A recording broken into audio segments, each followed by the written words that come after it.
Okay, well, it is 12:02 Monday, 12:02 p.m. Central Daylight Time on Monday, July 25th, and this is our final GoToMeeting for Introduction to Philosophy. And for those of you now who aren't able to join us right now, which is just myself, for the rest of you who will be listening to this today, what I'm planning to do in the next probably just 25 to 30 minutes, we'll see how that goes, is to go over this week's schedule, talk about the paper you have due Thursday and how crucial it is that I have that paper by Thursday night. And now we'll talk about the absolute final drop-dead deadline Friday morning. I'm required to have grades in to your registrar by essentially 9 a.m. Friday morning, and so my hands are tied, and so it's on you to get everything you can get into me done. And I know this has been, and some of you have expressed this workload, and I think I explained this in an email. I was obviously contacted to cover this class about 2 weeks prior to the start of the class, and it was official about a week prior. You know how Brown Mackey kind of works things on the fly oftentimes. And I was given a course shell from Salina campus, and I took that course shell, which was one that had been used before, and I tweaked it, and I actually shrunk down the workload, and I added some what I thought were some fun videos. Some of those early videos, lectures, were a bit tedious, but found some other great resources that I have used in my ethics classes. And so, and this week, I think you'll get to watch several more of those videos as well. But yes, the workload is intense, but as it's stated, Brown Mackey wants a class like this, even though it's 1 month, to be the equivalent of what you would have in a regular college setting for a semester. And so, but it's all condensed. But you're only typically taking one class at a time. Some people obviously do more, and that's their choice. But and again, I know it's tough. We all are busy, but that's how we have to kind of work the system. So this last week, another tough week. Obviously, another big paper due. But for those of you who are keeping up and staying in there with me, I'm giving you as much grace as I can. On late assignments, helping you out wherever I can, and one more hard week here, and we can push through this. If you are able to, if you haven't already, when you go to the GoToMeeting tab, which you already have had to have clicked on and found to watch this video, you should also then find the PowerPoint there. So if you have not done so, pull that PowerPoint up, and I'm going to take a few minutes here to go over those first few slides, which is the week's schedule. Talk about the paper, and then, of course, get into the introduction for freedom and determinism, which is kind of the lead into this final week's topics. And so if you do have the PowerPoint up there and you can see this week's schedule, remember anything that is in bold is considered to be done today. Obviously, the GoToMeeting is the one there. Some of you have been doing this really well and really been helping me out by, if I've asked you to put something in the subject or in the email to let me know for sure that you have attended and have listened to this. And so if you'll just put freedom and determinism in the subject and send me an email, that way I can have an accurate attendance of who is attending and has listened to this GoToMeeting. So somewhere in an email or just in the subject of an email, letting me know that you listened, put freedom and determination, and determinism, freedom and determinism, and that will let me know that you listened to this, at least up to this point. But if you'll do that, I appreciate that. You'll see there on the schedule then, if you have not seen already, that we have, basically other than this GoToMeeting, you have a journal entry and a discussion thread that you need to have in today if you want full credit for that. I've tried the best I can to get on and try to respond to your discussion threads. Obviously, some of you wait till the very end of the day, so I don't see them till the next day. It hasn't really been great for the discussion. We have so few students in this class, makes it very difficult. So I apologize if I haven't been on there to give you as much detailed feedback, because sometimes they're not there until the next day, or for some cases, several days later. But I've tried to check those in the evening, see who's putting on some, making their threads, and then trying to maybe look at what you said and throw some other ideas your way, or just so you know that I'm here. Number one, but number two, just kind of help you if I see something in your response that's a little off, or maybe if a perspective needs to be put on what you have there. So the journal entry, basically, when you finish watching this, in your journal, you can basically put in there your evaluation, your impressions of freedom and determinism. And then you also have a discussion thread on hard determinism and responsibility, which, of course, if you watch the online lecture today, actually there are two of them that will definitely help you with that. And, of course, the course reading, the class reading from the course text will also help you with that as well. And then there is a quiz that's homework, so you'll have time, you'll have the week to get that done. Please keep in mind, anything that is due for the week must be finished by 11:59 p.m. Thursday night, and that would be 7/28, July 28th.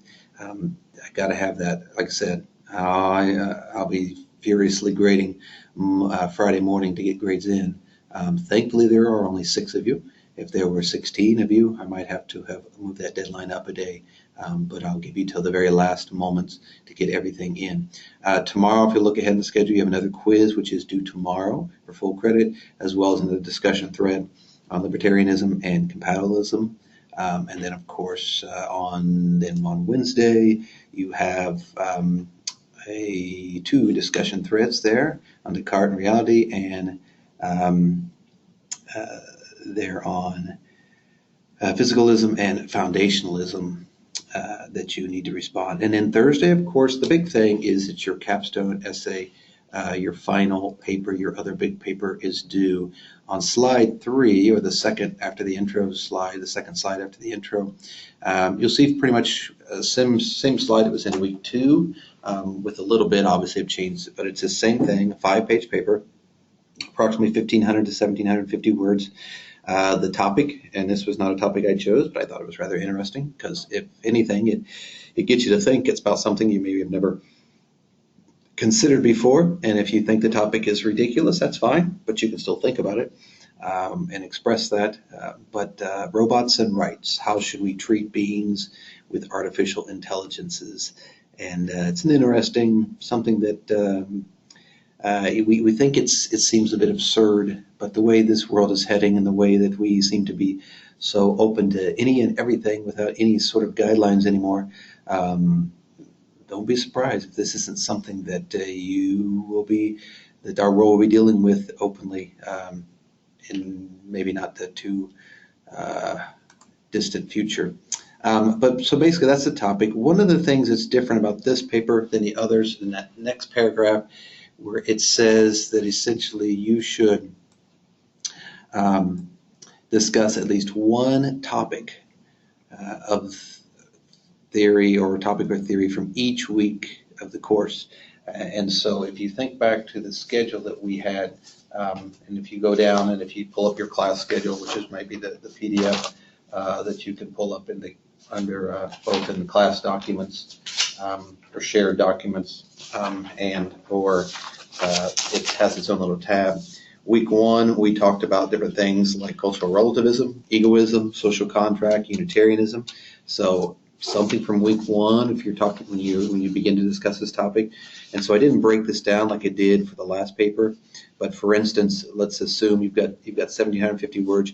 You put your intro, introduce the topic, how you kind of some brief comments, how you feel about it, and kind of how you want to approach it. And then if it would be me, I would have then 4 sections. I would pick something from week 1, something from cultural relativism, egoism, social contract, utilitarianism, one of those, and say, here's how maybe thinking about this issue would be dealt with somebody who is a cultural relativist, for instance. Week 2, we talked about, of course, the government. You can say, well, here's where this issue might come involved, where the government might have to, or how do we treat artificial intelligence if we find that somehow this artificial intelligence was used to break the law, something along those lines. That would be maybe another paragraph or two to follow that. Week 3, last week, we talked about epistemology, knowledge, rationalism, pluralism, skepticism, all those things. You might want to pick out and have a topic or two that discusses one of those topics dealing with artificial intelligence.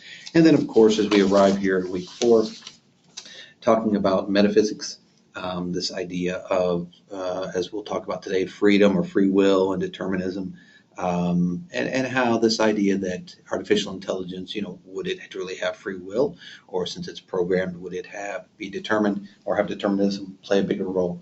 And so if you have sort of an intro and then a section covering a topic from each week, then a conclusion, that is going to be great for you. It's easy for me to see that you've dealt with the 4 things.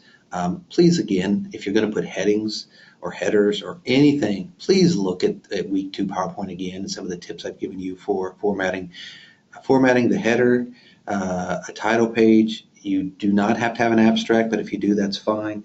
Some simple things that I wish, and I say many of you, there's only been a few of you, but many of you did well. A couple of you, little things I hate to have to mark down on formatting, but it's important, and it's required that I do so.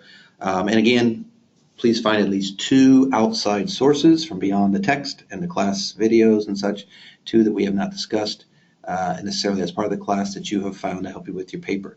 It is Monday. You have until Thursday night to get this paper done. Don't put it off. It's your last 100 points. And out of a class that has 690 points, you're looking at something that is about 13% of your grade. So it's important that you make sure that you take some time. Actually, it's a little higher than that, whatever the case may be. It's a lot. Okay. And turning in something is always better than turning in nothing. I hate to tell people just to turn in something, even if it's only half of a paper. But a 50 out of 100 is better than a 0 out of 100. So, but I don't want to see that. Obviously, I want this assignment to mean something. I want you to give this final view of some of these topics. These are things that many of you are not going to necessarily, it doesn't appear that you're going to be philosophers, but we all are philosophers in many ways, because many issues that we deal with in life, we will have to think pretty hard about. And so having some of these skills, plus, of course, what I hope this class has done for you, and I always tell this to my ethics students, is it gives you a way of looking at things that the way that other people look at them. You don't have to agree at all. I thought it was interesting last week that some of the responses to last week's GoToMeeting were, and this was good, critical of some of the examples I gave. And that was kind of the point. I wasn't really putting my opinion into those things, as I will do today. I am keeping that out of it because I have some pretty strong opinions on some of these topics. But I think it is so important. I've always said you learn more from your critics than you ever do from the people that support you 100%. Really. Your critics bring out things that you haven't thought about. They try maybe to prove you wrong. And in the process, they cause you to dig deeper into how you believe and actually find that maybe you have more basis for how you believe. And that it increases your confidence. And many of you, your responses, you guys that I have, those of you that have really participated well in this class, some pretty strong thinking, level-headed people. I've been very impressed. I just, all this added stuff is going to help you. Some people fear education because they think what it can corrupt people's minds. Well, it cannot corrupt a solid foundation, especially if you're committed to your foundation. If you have views and such and you truly or strongly believe in them, they won't go away if they are true and if they're valid. And if you are pressed and pushed into showing and finding more answers or proof to that validity, because your critics push you to that, then that is a good thing. And so I think many of you will find that to be the case. I've been doing this myself, studying this working on my PhD after I started my master's, and I'm almost in year 11, and then teaching. And so I have found that the more times I run into critics, even the ones I can't stand, the more I realize that they just strengthen my position more and more. And I come at a lot of these topics with a lot more confidence than I did many years ago. So I want to continue to encourage you guys to continue along those lines to really stretch yourself the best you can. Okay, so then just some last other details on the paper. On the next slide, slide 4, they're due by 11:59. Of course, Thursday, 7:28. That is Central Daylight Time, which I think everybody here is on. If they do not get to me by 11:59 p.m. or midnight, essentially what that's saying, Thursday night, but I have them by 8 a.m. Friday morning, they'll be accepted, but there will be a 10% deduction. So you'll be going down to the possible out of 90, or the most you could give would be 90. But again, I have to have them. I'll be turning in grades by 9 a.m. Friday morning, and I've got to have those papers. I needed some time, obviously, when we put a little bit of time into grading them. And but essentially, you've got to get those to me. If you're having trouble, if you're late Thursday and you know you're not going to get done, shoot me an email. Let me know what's going on. Let me know the situation. I can be very generous when you let me know what's going on, and I want to work with you. I want you all to succeed in this class, and I think getting a good grade. Obviously, learning is what's the most important thing, but having that grade is valuable to you as well, and it should be. And so I want to be able to help you get the best grade you can. And so keep in communication with me. Shoot me a text, 816-820-1342. Let me know who it is texting me. That's always important. And then just kind of let me know what's going on. If you shoot me an email, I don't always get around to checking that email as regular. I do every day or a couple times a day, but not every 5 minutes. That's why a text is very valuable and very works better. So keep that in mind. And again, there in red on slide 4, no papers will be accepted after 8 a.m. Central Daylight Time unless you have contacted me prior to that with a very good reason why. And of course, definitely by 9 a.m. there's no chance, no going back. And you would have to take that up with the registrar or your school. But that's where my hands are off the subject. So let's now turn, with the time we have left here, I'm going to spend about 15 minutes. Hopefully I won't go too much longer than that. Looking at an introduction to freedom and determinism. Your class text opens with a very interesting situation that occurred on February 9th, 1979, when identical twins, Jim Lewis and Jim Springer, met for the first time. These two individuals were separated at birth, and they were twins that had lived completely apart for 39 years. But when they got these two guys together and they began comparing their lives, some amazing similarities were found out. And on slide 5, I have listed the ones that your book has. First of all, they realized that, of course, both had been named James, which that's not an uncommon name. So people say, well, that's a nice coincidence. They've both been married twice. Again, unfortunately, that's a common thing in our world today, but it's an interesting coincidence. Both of their first wives were named Linda.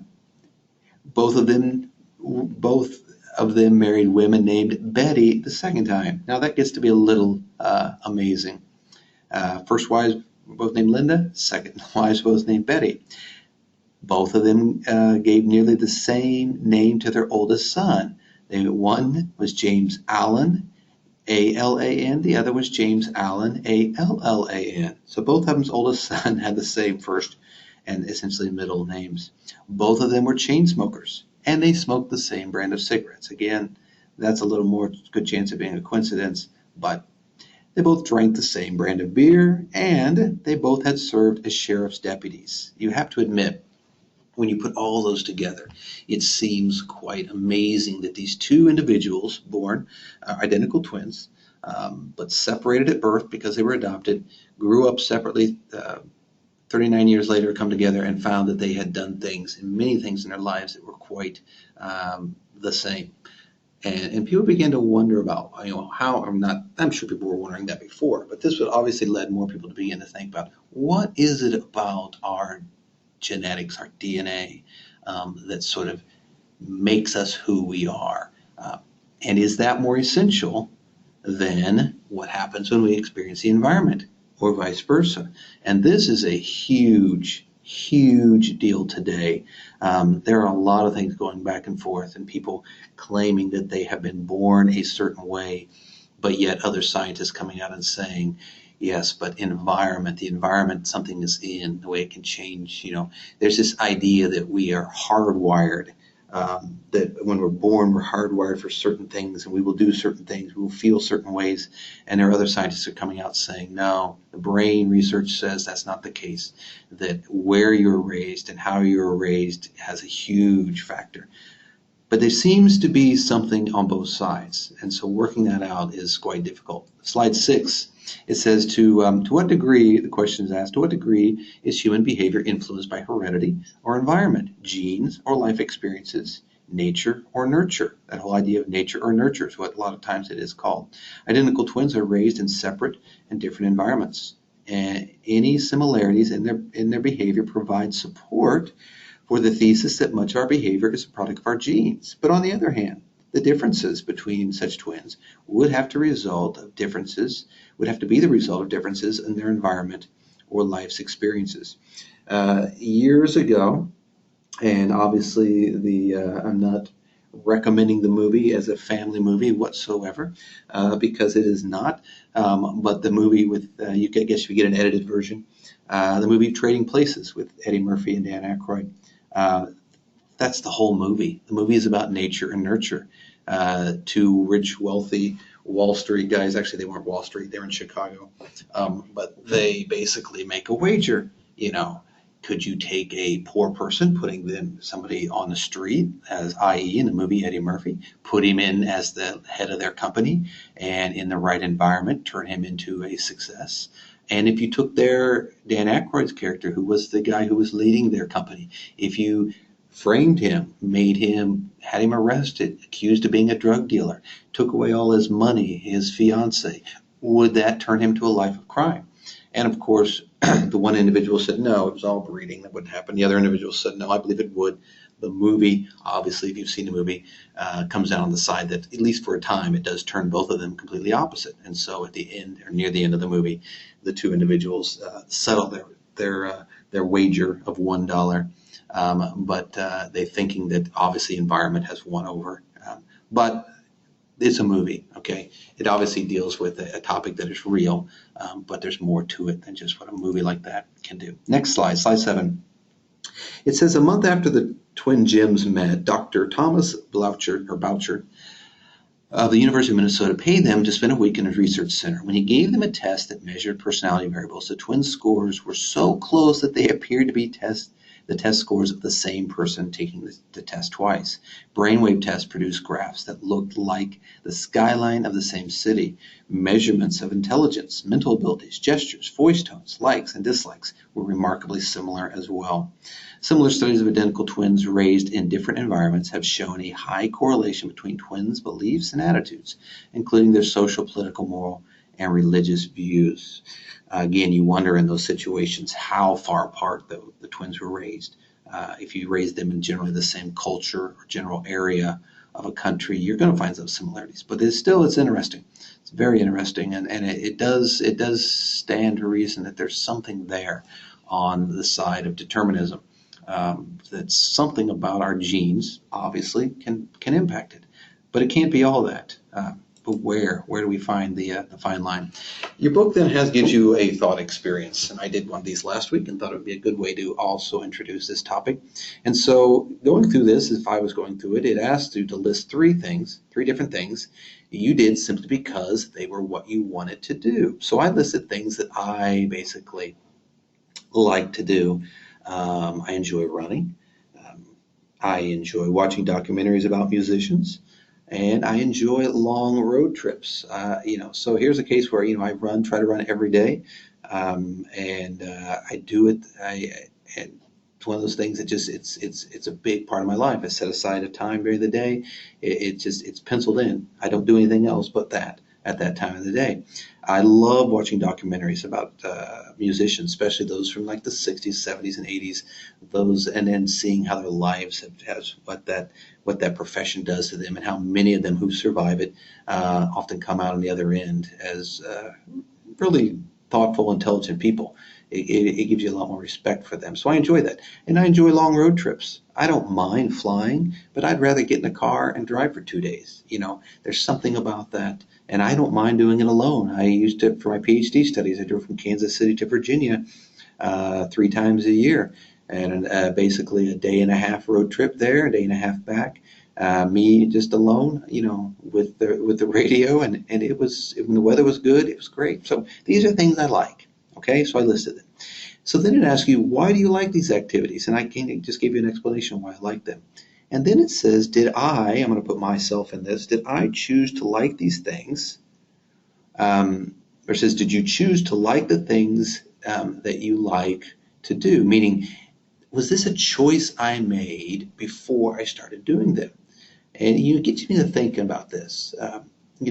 Were they things I chose to like, or were they things that I realized or found that I liked when I stumbled upon them? And it makes you wonder, the things that we like, do we, from a neutral starting point, do we say, okay, I'm going to choose to like that and like it? Or we just found that it's something in me, it was attracted to that, and that's why I liked it. And that's a pretty good question, because these are things that I say I freely choose to do and I like to do, but why is it that I like them? And maybe my spouse or my kids don't like them all in the same amounts or the same degrees, and why do they like things more than I like things? We went camping recently as a family. My wife loves to camp. My kids enjoy it. I tolerate it. I'd rather stay in a hotel somewhere. Or a lodge, and then enjoy the outdoors during the day, but then go into the night, night, or if a storm comes up, have a nice sturdy place to be. It just, why do they like it more than I do? It's a good question. And so on there it says, if your answer is yes, I guess the second part there, you say, well, what caused you to like the things that you do? Meaning, did I choose to like them? Well, what caused that? If my answer was no, how do I come to like things that you like to do? What is it we know about it? Why did I choose this or that? Or why do I follow this? If I could say I'm a big Kansas City Royals fan, 15 years ago I wouldn't have said that. Because 15 years ago I didn't live anywhere near the area. And actually I kind of stopped following professional baseball after the strike in 1994 for a number of years. So, but we moved to Kansas City 10 years ago. We began following them when they were, pretty much nothing. I think they won 56 games the first year we moved here. We went and seen them play, and there was 8,000 people in the stands. But obviously that has changed quite dramatically. But would I have been a Kansas City Royals fan had I moved, to Los Angeles or somewhere along those lines? And so there's a lot to be said there. All right, the next slide says, suppose a friend, this is another kind of angle. Suppose a friend of yours swings his or her arm and knocks over an object that has a great deal of sentimental value to you, shattering it into a million pieces. The first part says, under what circumstances would you say the person clearly was morally responsible for the action? And in red, I basically put, if my friend admitted that she swung her, it should say arm, I apologize for the typo there, not R, but arm, and knocked over the object on purpose. Basically, if it happens, this object gets hit, I see that the person swings around, they hit it with their arm, it breaks everywhere, and then they say, I did that on purpose. Well, that would clearly indicate to me that person, I would think, would be morally responsible for that. So, makes sense? Next slide. Part B, then it asks you to list as many circumstances as you can in which the person definitely caused the item to be broken. There's no doubt, maybe I even witnessed it, but in which you would not consider him or her to be morally responsible for this event in the fullest sense of the word. And so I thought of two. Well, if I was sure that it was clearly an accident, if I was watching and I noticed that they didn't see it and it was no intent whatsoever and their arm swung around and hit it, and I could say, oh, I know it was an accident, you didn't mean to do that.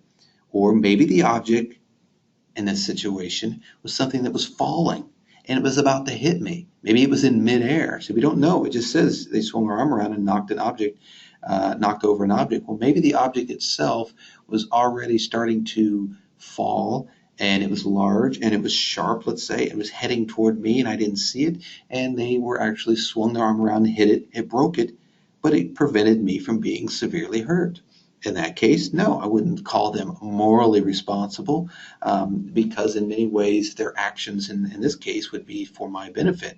And so I wouldn't hold them as the breaking of it was not with an intent to break the object, but was with an intent to help me. And so there were two things that I came up with, and I'm sure if we were in a class setting here, we could probably come up with some more. So there's a situation where the same situation happens, but there may be different reasons for it. The next slide, letter C. And they ask you to list circumstances, if any, in which you would not be sure the person was morally responsible for breaking the item. So I thought about this, and I said, well, what if my friend told me it was an accident, but they didn't appear to be sorry for their actions? Okay, I'm not really sure. It looks like it was an accident, or maybe it looked like they did it on purpose, and they said, but it was an accident. I didn't mean to do it. So they were not admitting their fault, and I wasn't 100% sure of that. So yeah, that would leave me with a little question there. Second one, my friend was clearly being careless, but they didn't intend to break the item. So maybe this person is just kind of, I said, hey, be careful. We say this to our kids. If you have kids, we say, hey, be careful. Don't hit this. You can break it. Or I've got a drink sitting here. Be careful you don't bump it and spill it on my computer. Maybe I shouldn't have it next to the computer. But anyway, I'm giving them a warning. They're being careless. They're not paying attention. They don't mean to bump into it, but they do it. And, so are they morally responsible for that? I don't know. It seems like that their inattention might qualify, but can we really say that for sure? And so I guess that could be a reason why maybe I wouldn't know. And so this thought experience, what it's touching on here, I'm on the next slide, slide 12 now. It says it's touching on the first issue that concerns us here. And that issue is the question about how to account for the origin of our actions. What really makes us like something? Do we like it because we choose to like it, or do we like it because we're programmed to like it? Or do we like it because of the influence of someone else? What are the reasons? Would I be as big of a Royals fan had they not just been to the last two World Series? I don't know. It's impossible to put ourselves into a vacuum and allow the same time to pass equally at two different planes, two different dimensions, you want to call that, and have two different outcomes, and to really see what could happen. The world doesn't work that way. And so we have to look at these things and say, I don't know for sure how I would feel differently. The next slide, when it says there that presume that our actions are the result of our act of our will based on a choice that reflected what we want to do at that particular moment. But this presumption, of course, raises questions. Can we really say that I choose to do everything that is my decision? Because how do your acts of will, choices, and wants come about? Again, can I really say I know where this is coming from? What is causing me to say this? And if something is causing me, then is it my choice? The next one, are they psychological events that simply pop into being without any cause? Meaning, somebody would say that you decide you're driving down the road and you said, hey, I'm going to go visit my friend. Where did that impulse come from? Was it just something in my brain that for whatever reaction, whatever chemical reaction, or as they say, when somebody's having a seizure, there's literally like a lightning storm in the brain. Maybe something in the brain just for whatever reason pulled up the memory or caused me to think about this one person. I had the time. Everything came together at the right moment, and so I went to see that friend, see how they were doing. But did I make that choice freely? Next one, is this sudden appearance what you mean when you say that you freely made a decision? Again, that goes off of number of the one before that.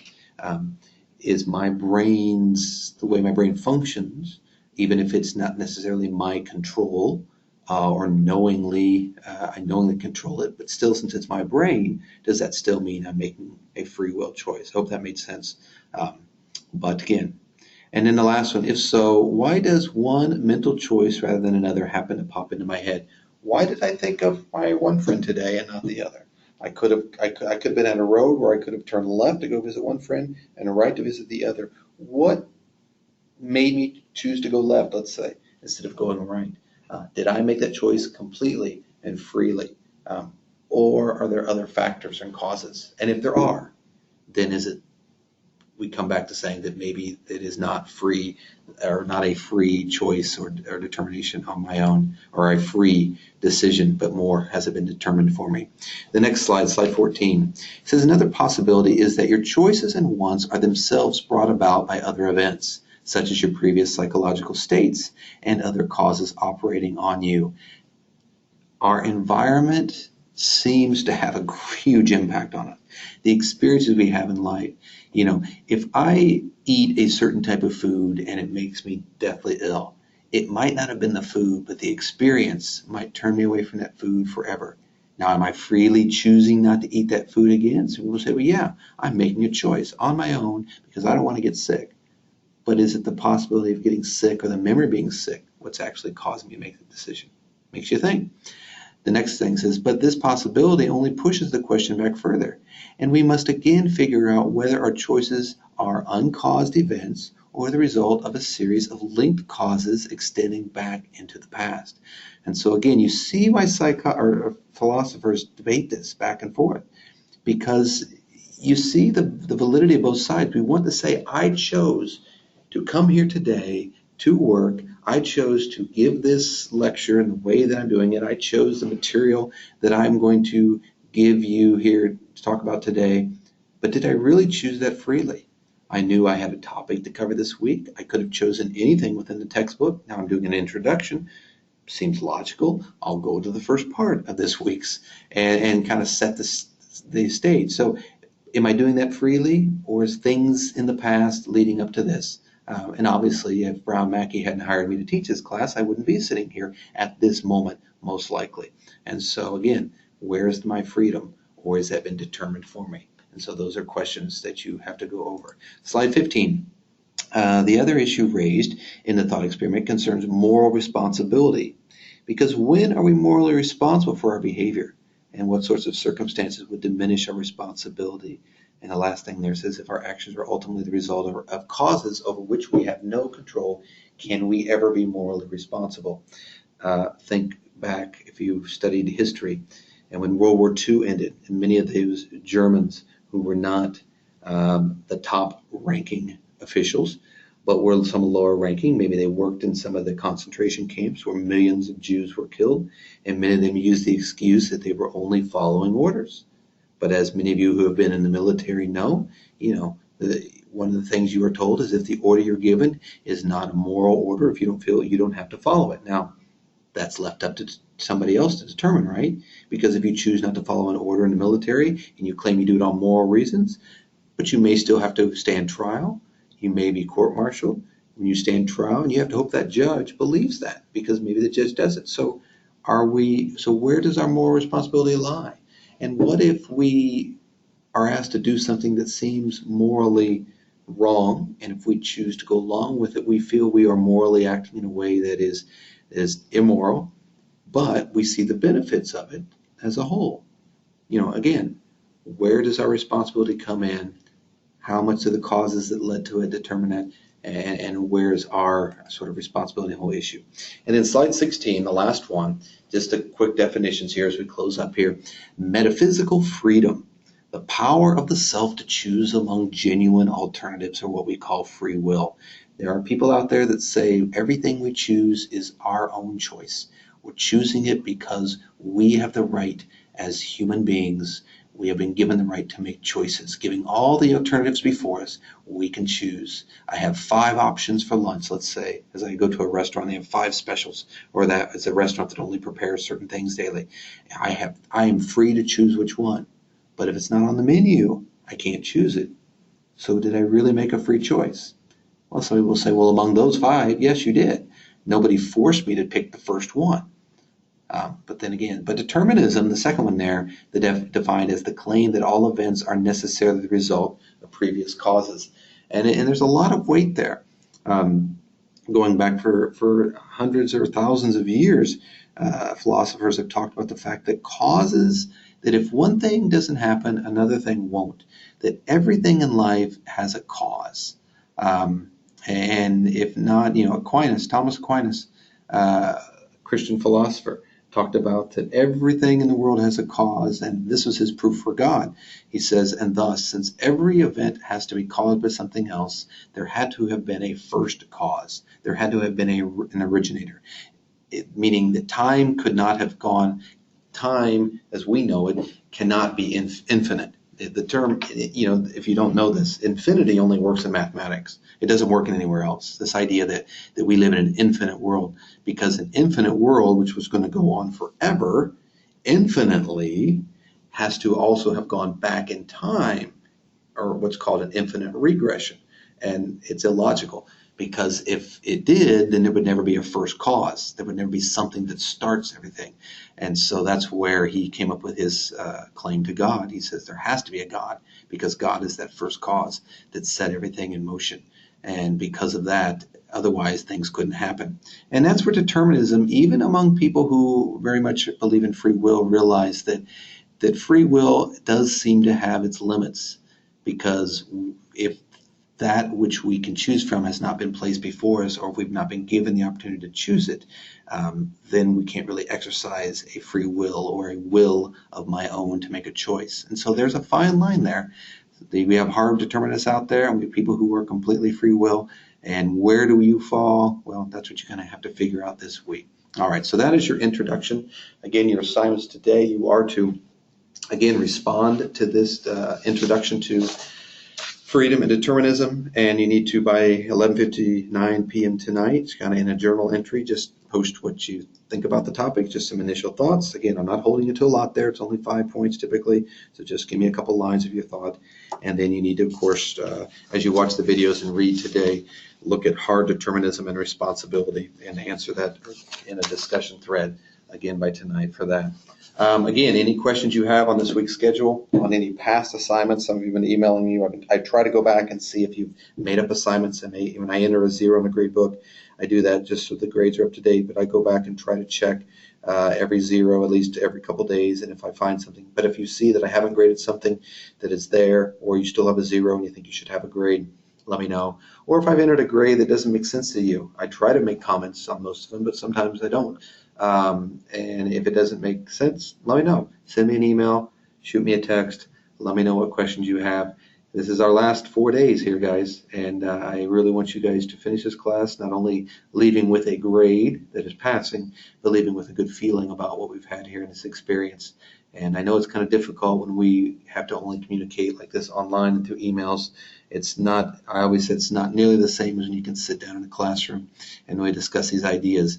But I hope you've been able to get something out of it, and I hope we'll be able this last week to continue to get something out of it. So let me know if you have any issues. I'm going to sign off the call now.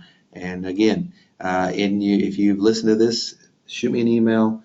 And in the email or in the subject line, just put freedom and determinism, letting me know that you have listened to this, so I can give you credit for your attendance. So, all right, let me know if you need anything, guys. And I guess this is our last call. So if I don't hear from you, this may be our last communication. And good luck to you. Thanks. Bye.